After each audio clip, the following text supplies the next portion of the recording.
നിത്യസഹായ മാതാവ് എന്ന ഒരു ചിത്രം. 4 വ്യക്തികളാണ് ആ ചിത്രത്തിലുള്ളത്. പരിശുദ്ധ അമ്മ, ഉണ്ണിയേശു, ഗബ്രിയേൽ മാലാഖ, മിഖായേൽ മാലാഖ.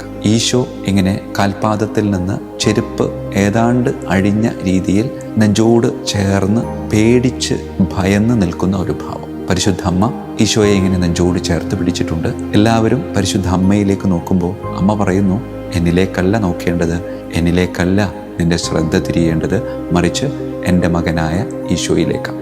നീർപ്പഞ്ഞി, വിനാഗിരി, കുന്തം, കുരിശ്, ആണികൾ. ഇത് കണ്ടിട്ട് തെല്ലൊരു ഭയത്തോടെ ഓടി അമ്മയുടെ അടുക്കിലേക്ക് വരിക. കാലിൽ നിന്ന് ചെരുപ്പ് താഴേക്ക് പോകുന്നുണ്ട്. അത് ഒരു പ്രതീകാത്മകമാണ്. പരിശുദ്ധ അമ്മയുടെ നെഞ്ചോട് ചേർന്ന് നിൽക്കുന്ന ഉണ്ണീശോയിൽ ദൈവീകതയും മാനുഷികതയും ഉണ്ട് എന്നതിൻ്റെ ഒരു പ്രതീകം. നെപ്പോളിയൻ്റെ പടയോട്ടത്തിൽ ഈ ദൈവാലയവും അതിൻ്റെ പരിസരവും ഒക്കെ പൂർണ്ണമായിട്ട് നശിപ്പിക്കപ്പെടുകയും ഈ ചിത്രം അപ്രത്യക്ഷമാകുകയും ചെയ്തു. 60 വർഷങ്ങൾക്ക് ശേഷം അന്നത്തെ പരിശുദ്ധ പിതാവായ 9-ാം ലിയോ പാപ്പ ഈ ചിത്രം വീണ്ടെടുക്കുകയും വിശുദ്ധ അൽഫോൺസ് ലിഗൂരിയുടെ ദൈവാലയത്തിൽ ഇത് സ്ഥാപിക്കുകയും ചെയ്തു. ഈശോ മിശിഹായിക്കും സ്തുതിയായിരിക്കട്ടെ. പ്രിയമുള്ളവരെ, നിത്യസഹായ മാതാവിനെ പറ്റിയാണ് നാം ഇന്ന് ധ്യാനിക്കുന്നത്. ഈ നിത്യസഹായ മാതാവ് ലോകത്തിൻ്റെ ഏതോ ഒരിടത്ത് പ്രത്യക്ഷപ്പെട്ടതുകൊണ്ട് ഉത്ഭവിച്ച ഒരു മരിയ ഭക്തിയാണ് എന്ന് ചിന്തിക്കേണ്ട.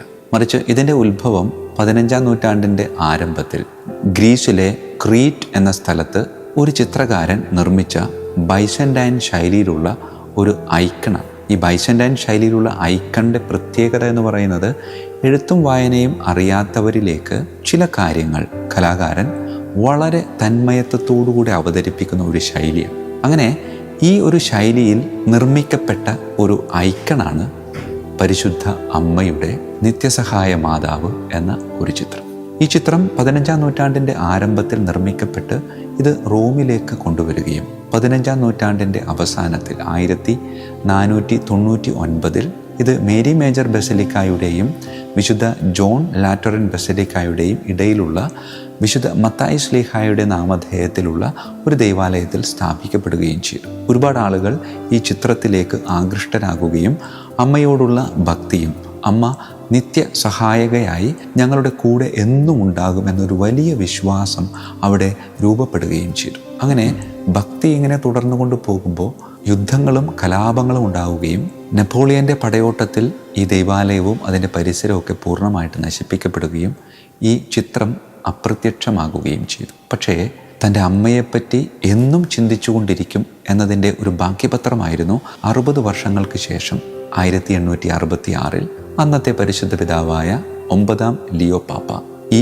ചിത്രം വീണ്ടെടുക്കുകയും ഈ ചിത്രം റിഡംപ്റ്ററിസ്റ്റ് ഫാദേഴ്സിനെ ഏൽപ്പിക്കുകയും റിഡംപ്റ്ററിസ്റ്റ് ഫാദേഴ്സിൻ്റെ നേതൃത്വത്തിലുണ്ടായിരുന്ന വിശുദ്ധ അൽഫോൺസ് ലിഗൂരിയുടെ ദൈവാലയത്തിൽ ഇത് സ്ഥാപിക്കുകയും ചെയ്തു. മത്തായി ശ്ലീഹായുടെ ദൈവാലയം നിന്നിരുന്ന സ്ഥലത്തു തന്നെ പുതുതായി നിർമ്മിക്കപ്പെട്ട ആലയമാണ് വിശുദ്ധ അൽഫോൺസ് ലിഗൂരിയുടെ ആലയം. പിന്നീട് പരിശുദ്ധ അമ്മയുടെ ഭക്തിയിൽ ആകൃഷ്ടരാകുകയും ഒരുപാട് ആളുകൾ ഈ ദൈവാലയത്തിലേക്ക് കടന്നു വരാനും തുടങ്ങി. വിശുദ്ധ അൽഫോൺസ് ലിഗൂരിയുടെ ആലയത്തിൽ സ്ഥാപിക്കപ്പെട്ട പരിശുദ്ധ അമ്മയുടെ ഈ ഐക്കൺ, പരിശുദ്ധ അമ്മയുടെ ഈ ഭക്തി, ഇത് ലോകം മുഴുവനും അറിയിക്കണം എന്ന പരിശുദ്ധ പിതാവിൻ്റെ ആഹ്വാനമനുസരിച്ച് അവർ ഈ ഭക്തി ലോകം മുഴുവനിലേക്കും പ്രചരിപ്പിക്കുകയും ആ ഭക്തി ലോകം മുഴുവനിലും വ്യാപിക്കുകയും ചെയ്തു. പരിശുദ്ധ അമ്മയുടെ ഈ നിത്യസഹായ മാതാവിൻ്റെ ചിത്രം കാണാത്തവർ ആരെങ്കിലും ഉണ്ടാവും. ആ ചിത്രം കണ്ടിട്ടുണ്ടാവും. ആ ചിത്രം കണ്ട് അത്ഭുതത്തോടുകൂടി ആ ചിത്രത്തെ നോക്കിയിട്ടുണ്ടാകും. ഒരുപാട് സംശയങ്ങൾ ആ ചിത്രവുമായിട്ട് നമ്മുടെ ഉള്ളിലേക്കൊക്കെ കടന്നു വന്നിട്ടുണ്ടാകും. പ്രിയമുള്ളവരെ, ആ ചിത്രത്തെപ്പറ്റി ചെറിയൊരു ചിന്ത പകർന്നു നൽകുകയാണ്. 4 വ്യക്തികളാണ് ആ ചിത്രത്തിലുള്ളത്. പരിശുദ്ധ അമ്മ, ഉണ്ണിയേശു, ഗബ്രിയേൽ മാലാഖ, മിഖായേൽ മാലാഖ. ഈ പരിശുദ്ധ അമ്മയുടെ ഈ ചിത്രത്തിൽ ഒരുപാട് ഗ്രീക്ക് അക്ഷരങ്ങളുണ്ട്. ആ ഗ്രീക്ക് അക്ഷരങ്ങളൊക്കെ വേറെ ഒന്നുമല്ല, ആ ചിത്രത്തിലുള്ള ഓരോ വ്യക്തികളുടെയും പേരിനെ സൂചിപ്പിക്കുന്ന ചില അക്ഷരങ്ങളാണ്. പ്രിയമുള്ളവരെ, പരിശുദ്ധ അമ്മയുടെ ചിത്രം, ആ അമ്മയുടെ ചിത്രത്തിൽ ഈശോ ഇങ്ങനെ കാൽപാദത്തിൽ നിന്ന് ചെരുപ്പ് ഏതാണ്ട് അഴിഞ്ഞ രീതിയിൽ നെഞ്ചോട് ചേർന്ന് പേടിച്ച് ഭയന്ന് നിൽക്കുന്ന ഒരു ഭാവം. പരിശുദ്ധ അമ്മ ഈശോയെ ഇങ്ങനെ നെഞ്ചോട് ചേർത്ത് പിടിച്ചിട്ടുണ്ട്. പരിശുദ്ധ അമ്മയുടെ വലത് കരത്തിൽ ഉണ്ണീശോ 2 കൈകളും ഇങ്ങനെ ചേർത്ത് വെച്ചിട്ടുണ്ട്.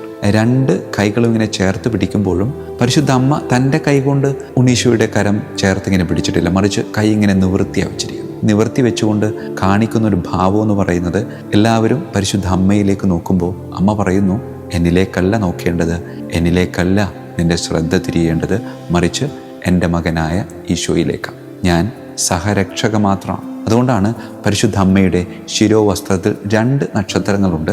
ഒന്ന് ബത്ലഹേമിൽ ഉദിച്ച നക്ഷത്രത്തിൻ്റെ ഒരു പ്രതീകം, മറ്റൊന്ന് ഒരു കുരിശാകൃതിയിലൊരു നക്ഷത്രമുണ്ട്.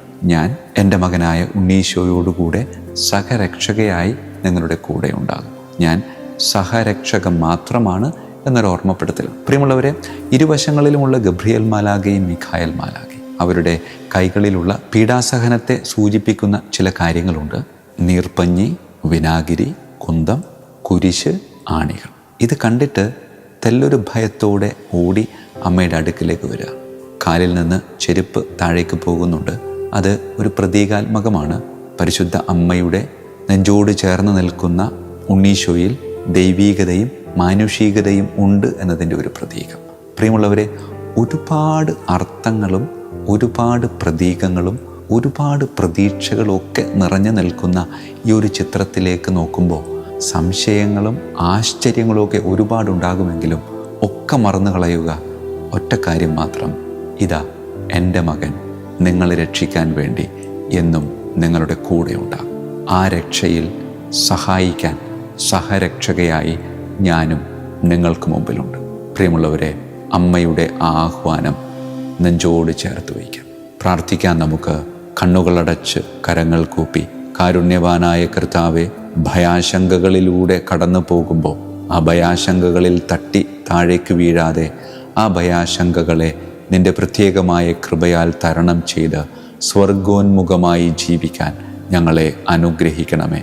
കർത്താവായ ക്രിസ്തു വഴി ഞങ്ങൾ സമർപ്പിക്കുന്ന പ്രാർത്ഥന കേട്ടരുളണമേ. ആമേൻ.